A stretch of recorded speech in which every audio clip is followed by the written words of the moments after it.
أعوذ بالله من الشيطان الرجيم. بسم الله الرحمن الرحيم. ومن الناس من يتخذ من دون الله أندادا يحبونهم كحب الله والذين آمنوا أشد حبا لله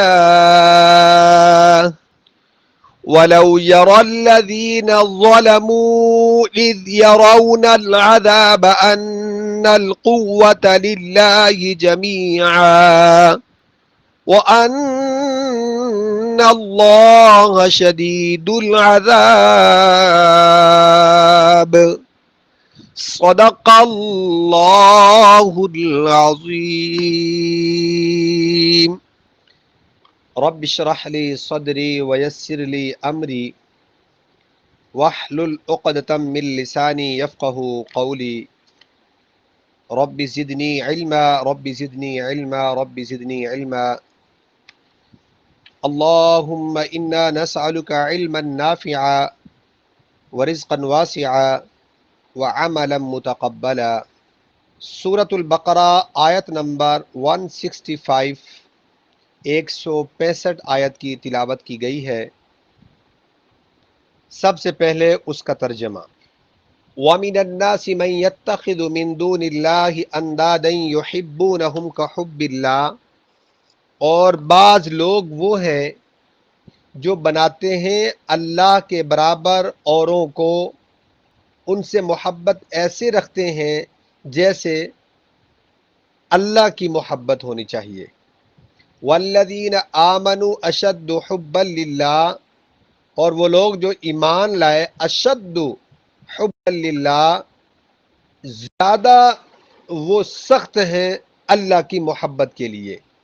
ولو یری الذین ظلموا، اور اگر دیکھ لیں یہ ظالم، اذ یرون العذاب، اس وقت کو کہ جب یہ دیکھیں گے عذاب، ان القوۃ للہ جمیعا، کہ قوت ساری کی ساری اللہ کے لیے ہے۔ وان اللہ شدید العذاب، اور بے شک اللہ تعالی سخت عذاب والے ہیں۔ اس آیت میں مشرکین کا دنیاوی اور اخروی حال بیان کیا جا رہا ہے۔ ہم اس کی مکمل تفسیر انشاءاللہ پڑھیں گے۔ میری آپ سے گزارش ہے کہ اگر آپ نے ہمارا channel on line Usmani Quran school subscribe نہیں کیا تو اس کو کر لیں، تاکہ جو بھی نئی ویڈیو آئے وہ آپ کے پاس پہنچتی رہے اور آپ قرآن کریم کے نغموں سے معمور ہوتے رہیں، قرآن کریم کی اس روشنی سے اپنے آپ کو مستفید کرتے رہیں۔ وَمِنَ النَّاسِ مَن يَتَّخِذُ مِن دُونِ اللَّهِ، اور بعض لوگ وہ ہیں، اب اس کا مطلب یہ ہوا کہ سب لوگ نہیں ہیں بلکہ کچھ لوگ ہیں۔ من یتخذ، من کا مطلب جو، آپ یتخذ، اتخذ یتخذ، اس کا مطلب ہوتا ہے پکڑنا، اپنانا۔ ایک ہوتا ہے پکڑ لینا کسی چیز کو، اور ایک ہوتا ہے اپنا لینا۔ میں نے اس کو اپنا آئیڈیل بنا لیا، بنا لینا، اپنا لینا۔ تو یہ سینٹنس میں ہے کہ وہ کیا کرتے ہیں، بنا لیتے ہیں، اپنا لیتے ہیں۔ کیا بنا لیتے ہیں، کیا اپناتے ہیں وہ؟ من دون اللہ، اللہ کے علاوہ، اللہ کو چھوڑ کر اوروں کو اپنا لیتے ہیں، ان کو اپنا آئیڈیل بنا لیتے ہیں، سمجھ لیتے ہیں۔ کیا؟ اندادا، اندادا، یہ ندن کی جمع ہے۔ انداد کا مطلب کیا ہوتا ہے؟ برابر۔ کیا مطلب ہے اس کا؟ برابر۔ یتخذ فعل مضارع کا صیغہ تھا، تو وہ کیا کرتے ہیں؟ پکڑتے ہیں یا پکڑیں گے، بناتے ہیں یا بنائیں گے، دونوں معنوں میں۔ اب مطلب یہ ہوا کہ بعض لوگ وہ ہیں جو اللہ کے علاوہ اوروں کو اللہ کے برابر سمجھتے ہیں، اوروں کو اللہ کے برابر سمجھتے ہیں، اللہ کے برابر ان کے بنا لیتے ہیں۔ اب آیا کہ اللہ کے برابر کیسے بناتے ہیں؟ اللہ کے برابر تو کوئی نہیں بنا سکتا، تو وہ کیسے بناتے ہیں؟ یعنی جو صفات اللہ کی ذات کے ساتھ خاص ہیں وہی صفات اوروں میں وہ مانتے ہیں، یا مانتے نہیں ہیں جو اللہ کے سامنے انسان کو کرنا چاہیے وہی چیز وہ دوسروں کے سامنے کرتے ہیں۔ مثال کے طور پہ سجدہ اللہ کے سامنے کرنا چاہیے، اب وہ لوگ قبر پہ جا کے بھی سجدہ کرتے ہیں، بت بنا کر وہ ان کے سامنے بھی سجدہ کرتے ہیں۔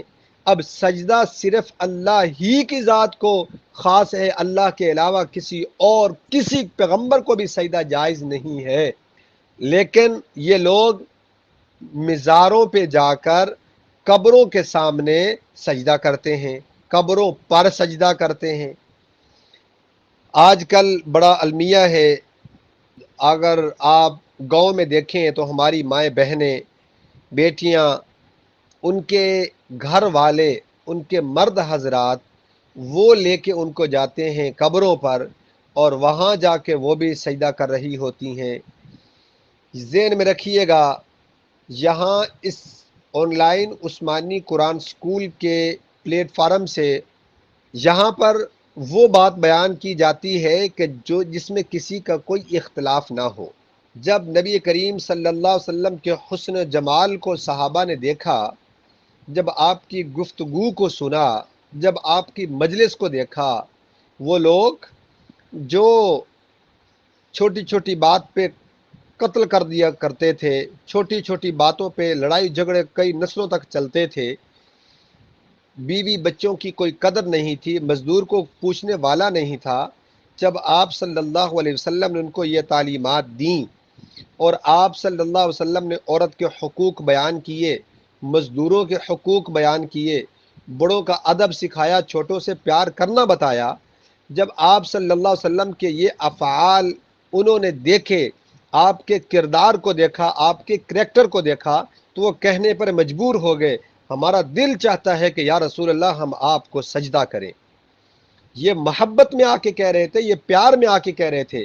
نبی کریم صلی اللہ علیہ وسلم غصے میں آ گئے اور فرمایا کہ پہلی قومیں بھی ایسے ہی ہلاک ہوئیں کہ انہوں نے اپنے پیغمبروں کی قبروں کو سجدہ گاہ بنا دیا۔ لہذا اگر سجدہ جائز ہوتا تو اللہ تعالیٰ عورت کو حکم دیتے کہ وہ اپنے خاوند کو سجدہ کرے، اپنے شوہر کو سجدہ کرے، اس لیے کہ عورت کو حکم نہ دینا اس بات کی دلیل ہے کہ اللہ کے علاوہ کسی اور کو سجدہ جائز بالکل نہیں ہے۔ اور یہاں ایک اور بات بھی سمجھ آ گئی کہ عورت کے لیے خاوند کا کیا درجہ ہے، عورت کے لیے شوہر کا کیا درجہ ہے۔ نبی کریم صلی اللہ علیہ وسلم یہ نہیں فرما رہے کہ آپ لوگوں کو حکم دیتا کہ نبیوں کو سجدہ کریں، بلکہ آپ نے کیا فرمایا کہ اللہ عورت کو حکم کرتے کہ وہ اپنے خاوند کو سجدہ کرے۔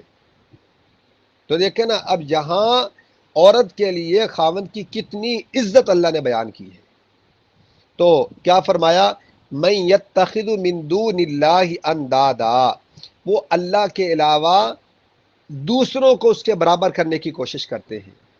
میں نے آپ کو بتا دیا کہ علام الغیوب، ستار العیوب، غفار الذنوب، گناہوں کو معاف کرنے والا، انسانوں کے گناہوں کو دیکھ کر بھی پردہ پوشی کرنے والا، اور عبادت کے لائق صرف اور صرف اللہ ہی کی ذات ہے اور کوئی نہیں ہے۔ بیٹے مانگنے ہیں تو اللہ سے مانگ، رزق مانگنا ہے تو اللہ سے مانگ، پریشانی آئی ہے تو اللہ کے سامنے گڑ گڑاؤ، اور پریشانیاں دور بھی کرتا ہے اور ساتھ خوشخبریاں بھی دیتا ہے انسان کو۔ پریشانیاں دور کرنے والی ذات صرف اور صرف اللہ ہی کی ہے، اور خوشخبریاں دینے والی ذات بھی اسی کی ہے، ساری کائنات کو عطا کرنے والی ذات بھی اسی کی ہے۔ سب لوگوں کی رات کی تنہائی ہو یا دن کی روشنی ہو، ہر میدان میں خوشی ہو یا غمی ہو، سب کی پکار کو سننے والا بھی وہی ہے۔ کل جیسے میں نے بتایا تھا کہ بعض لوگ یہ کہتے ہیں کہ ہماری ان کے آگے، ان کی رب کے آگے، کہتے ہیں کہ مثال بھی میں نے سمجھا دی تھی کہ ایک کمرہ ہے، اس کی چھت پہ جانے کے لیے ہم سیڑھی لگاتے ہیں، اس لیے کہ چھت اور ہمارے درمیان فاصلہ ہے، اس فاصلے کو طے کرنے کے لیے ہم سیڑھی لگاتے ہیں۔ اسی طرح ہم بزرگوں کے سامنے اپنی التجا اس لیے لے کر جاتے ہیں کہ وہ ہمارے اور رب کے درمیان سیڑھی کا کردار ادا کرتے ہیں۔ یہ ذہن میں رکھیے گا میرے بھائیوں یہ بات کہ اللہ اور انسان کے درمیان کتنا فاصلہ ہے یہ ہم قرآن سے پوچھتے ہیں، کیونکہ سیڑھی ہم نے تب لگائی کہ ہمارے اور چھت کے درمیان فاصلہ تھا تو ہمیں سیڑھی لگانے کی ضرورت پڑی۔ قرآن کیا کہتا ہے؟ قرآن کہتا ہے کہ اے میرے محبوب پیغمبر، جب میرے بندے میرے متعلق سوال کریں وَإِذَا سَأَلَكَ عِبَادِي عَنِّي فَإِنِّي قَرِيب، آپ ان کو کہہ دیں میں تو ان کی شاہ رگ سے بھی قریب ہوں۔ وہاں ہم نے سیڑھی اس لیے لگائی کہ چھت اور ہمارے درمیان فاصلہ تھا، یہاں تو اللہ دلوں کے اندر رہتے ہیں، تو ہمیں کسی اور کو لانے کی ضرورت کیا ہے؟ تو اس لیے ہاں ایک اور بات یہاں ذہن میں رکھیے گا کہ جب انسان دعا کرے تو نیک کاموں کا وسیلہ دے سکتے ہیں، آپ نیک کاموں کا وسیلہ دے سکتے ہیں کہ جو آپ کو یقین ہو کہ یہ نیک کام ہے اور میرا قبول ہے، تو اس کا آپ وسیلہ دے سکتے ہیں۔ اس کے علاوہ یہ کہنا کسی بزرگ کا وسیلہ دینا یہ بھی جائز نہیں ہے قرآن اور حدیث کے مطابق، اور اس پر کسی مسلک کا کوئی اختلاف نہیں ہے۔ تو اس لیے ایک حدیث میں آپ کو سنا دیتا ہوں کہ حضرت ابو ہریرہ رضی اللہ تعالیٰ عنہ فرماتے ہیں کہ قال رسول اللہ صلی اللہ علیہ وسلم اجتنبوا السبع موبقات، کہ فرمایا نبی کریم صلی اللہ علیہ وسلم نے کہ تم 7 ہلاک کرنے والی چیزوں سے بچو۔ قالوا یا رسول اللہ وما ہن، صحابہ نے عرض کی یا رسول اللہ وہ 7 چیزیں کون سی ہیں؟ قال رسول اللہ صلی اللہ علیہ وسلم الشرک باللہ، نبی کریم صلی اللہ علیہ وسلم نے فرمایا ان میں سے پہلی چیز کیا ہے؟ اللہ کے ساتھ کسی کو شریک ٹھہرانا۔ نمبر 2 والسحر، نمبر 2 جادو کرنا، وقتل النفس التي حرم اللہ الا بالحق، اور تیسری چیز کیا ہے کہ کسی کو ناحق قتل کرنا، اور چوتھی وَأَكْلُ الرِّبَا، اور کیا کرنا؟ سود کھانا۔ یہ بھی ہلاک کرنے والی ہے، بظاہر تو انسان کو 2 روپے فائدہ مند ہوتے ہیں نا، لیکن یہ ذہن میں رکھیے گا یہ تباہی کی طرف انسان جاتا ہے، بربادی کی طرف جاتا ہے۔ ہم 10 لاکھ دیتے ہیں تو ہمیں 5 سال کے بعد 20 لاکھ ملتے ہیں یا 25 لاکھ ملتے ہیں، یہ پیسے ہمیں بظاہر زیادہ نظر آ رہے ہیں، لیکن اس کا انجام تباہی کی طرف ہوتا ہے، کیونکہ اللہ رسول نے کہہ دیا کہ یہ کھلی جنگ ہے اللہ اور اس کے رسول کے ساتھ۔ جب اللہ خود کہہ رہے ہیں کہ میرے ساتھ جنگ ہے تو پھر اس میں کیا برکت ہوگی؟ تو اسی طرح وہ اکل مال الیتیم، اور کیا کرنا؟ یتیم کا مال کھانا، یتیم کا مال کھانا، اور لڑائی کے دن پیٹ پھیر کر بھاگ جانا، یعنی جب کفار کے ساتھ تمہارا مقابلہ ہو تو پیٹ پھیر کر بھاگ جانا۔ اور آخری کیا ہے؟ وَقَذْفُ الْمُحْصَنَاتِ الْمُؤْمِنَاتِ الْغَافِلَاتِ، اور پاک دامن عورتوں پر تہمت لگانا، کسی پر تہمت لگا دینا اپنی ذاتی رنجش کی وجہ سے، یہ بھی انسان کو تباہ و برباد کرنے والی چیز ہے۔ تو آپ صلی اللہ علیہ وسلم نے فرمایا ان 7 ہلاک کرنے والی چیزوں سے بچو۔ یہ مشکات شریف کے اندر یہ حدیث ہے، اور یہ حدیث نمبر 47 ہے، کتاب الایمان، چیپٹر جو ہے وہ کتاب الایمان، حدیث نمبر 47 ہے، آپ بالکل دیکھ سکتے ہیں وہاں پر یہ موجود ہے۔ تو اس لیے اللہ کے ساتھ کسی کو شریک نہیں ٹھہرنا چاہیے۔ آگے کیا کہہ دیا؟ اندادا یحبونہم کحب اللہ، یحبونہم، محبت کرتے ہیں وہ ان سے جس طرح اللہ سے محبت کرنی چاہیے، ایسے وہ دوسروں سے کیا کرتے ہیں؟ محبت کرتے ہیں۔ تو اس لیے ایسے کاموں سے ہم بچنا چاہیے۔ والذین آمنوا، والذین، وہ لوگ جو آمنو ایمان لائے، آمنو ایمان لائے، آمن یومنو، تو کیا ہے؟ حمزہ میم اور نون اس کا مادہ ہے، آمنو فعل ماضی ہے، ایمان لائے، کیا باب افعال سے۔ اگے اشد حبا للہ، اشد اس میں تفضیل ہے، اشدودو اصل میں تھا یہ اشدودو تھا، تو پھر اس کو دال میں کنورٹ کر کے وہاں پہ اشدو اس میں تفضیل ہے کہ زیادہ سخت، معنی اس کا کیا ہوگا؟ زیادہ سخت، کس میں؟ حب للہ اللہ کی محبت میں، والذین آمنو جو ایمان لائے وہ اللہ کی محبت میں زیادہ سخت ہیں، ولو یری الذین ظلموا، اب ایمان اللہ کی محبت میں زیادہ سخت کیسے ہیں؟ اس کے دو تین نمونے میں آپ کو بتا دوں۔ ابو سفیان ابھی مسلمان نہیں ہوئے تھے، مدینہ میں آئے اور ان کی بیٹی ام حبیبہ غالباً نبی کریم صلی اللہ علیہ وسلم کی بیوی ہیں، تو وہ گھر میں بسترے پر بیٹھنے لگے تو انہوں نے کیا کہا کہ اس بسترے پر رک جائیں، اس بسترے پہ نہ بیٹھیں۔ ابو سفیان نے کہا کیا میں بسترے کے لائق نہیں ہوں یا بسترا میرے لائق نہیں ہے؟ تو انہوں نے کیا کہا، یہ بیٹی ہے باپ سے کیا کہہ رہی ہے کہ آپ اس بسترے کے لائق نہیں ہیں کیونکہ یہ بسترا میرے نبی کا ہے صلی اللہ علیہ وسلم۔ تو اشد حب للہ، محبت میں زیادہ سخت ہے۔ حضرت زینب بنت جہش کے پاس اللہ کے رسول صلی اللہ علیہ وسلم نے حضرت زید رضی اللہ تعالیٰ عنہ کے نکاح کا پیغام بھیجا، یہ بڑی اعلیٰ خاندان کی تھی، وہ غلام تھے۔ قاصد کو کیا کہا کہ میرے نبی کا حکم ہے لہٰذا مجھے قبول ہے یہ فیصلہ۔ اور اسی طرح بہت سارے حضرت زید رضی اللہ تعالیٰ عنہ کے والدین جب ان کو لینے کے لیے آئے تو انہوں نے کیا کہا کہ میں اللہ کے رسول کے ساتھ رہنا پسند کروں گا، آپ کے ساتھ جانا پسند نہیں ہے۔ اشد حب للہ، کہ ہر خوشی اور غمی میں ایمان والا وہ ہے، پہچانا جاتا ہے اپنے ایمان سے کہ وہ اپنی خوشی کے اندر بھی اپنی غمی کے اندر بھی ہر حال میں اللہ اور اس کے رسول کے احکامات پر عمل کرے۔ ہم غمی کے اندر تو عمل کرنے کی کوشش کرتے ہیں، خوشی میں نہیں کرتے۔ خوشی کے اندر بھی ہمیں کیا کرنا چاہیے؟ اللہ اور اس کے رسول کے حکموں کے مطابق عمل کرنا چاہیے۔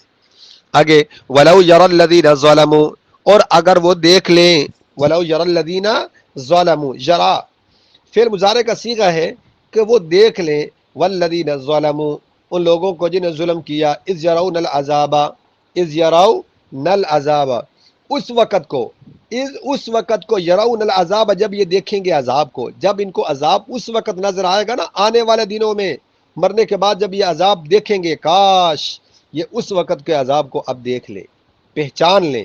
ان القوت للہ جمیعا، ان بے شک قوت طاقت، ساری کی ساری طاقت للہ جمیعا، یہ اس کی مزید تاکید کے لیے، ساری کی ساری طاقت کس کے لیے ہوگی؟ اللہ کے لیے ہوگی۔ کس کے لیے ہوگی؟ اللہ کے لیے ہوگی۔ یہاں وَلَوْ يَرَى الَّذِينَ ظَلَمُوا، لو اس کا معنی ہوتا ہے اگر، لیکن یہاں اگر یہ معنی کریں کہ یہ تمنا کریں گے کاش، کس کے معنی؟ کاش، ارا یری باب افعال سے ہے، ارا یری باب افعال سے ہے، اس کا معنی ہوتا ہے ایک تو ہوتا ہے دیکھنا اور دوسرا کا معنی ہوتا ہے دل سے وہ غور کرنا۔ ایک تو معنی نا بظاہر اس کو دیکھ لینا یرا، اور ایک اس کا معنی دل سے دیکھنا، اس پہ غور و فکر کرنا۔ کاش یہ غور و فکر کر لیں۔ اذ یرون العذاب، یرون جمع مذکر تو فعل مضارع کا صیغہ کیا ہے؟ اس وقت کو جب یہ دیکھیں گے عذاب کو، اب یہ غور و فکر کر لیں کہ ساری کی ساری قوت اللہ کے لیے ہے۔ وَأَنَّ اللَّهَ شَدِيدُ الْعَذَابِ، اور اللہ کی پکڑ بڑی سخت ہے، اللہ کا عذاب بڑا شدید ہے، بڑا سخت ہے۔ اس لیے اب قرآن نے ہمیں جو بات بیان کر دی، قرآن نے ہمیں جو بات بتا دی، ہمیں اس پر عمل کرنے کی کوشش کرنی چاہیے۔ اسی کے اندر ہماری کامیابی ہے، اسی کے اندر ہماری بھلائی ہے۔ جو کچھ کہا ہے سنا ہے، اللہ تعالی ہم سب کو اس پر عمل کرنے کی توفیق عطا فرمائے۔ وآخر دعوانا ان الحمد للہ رب العالمین۔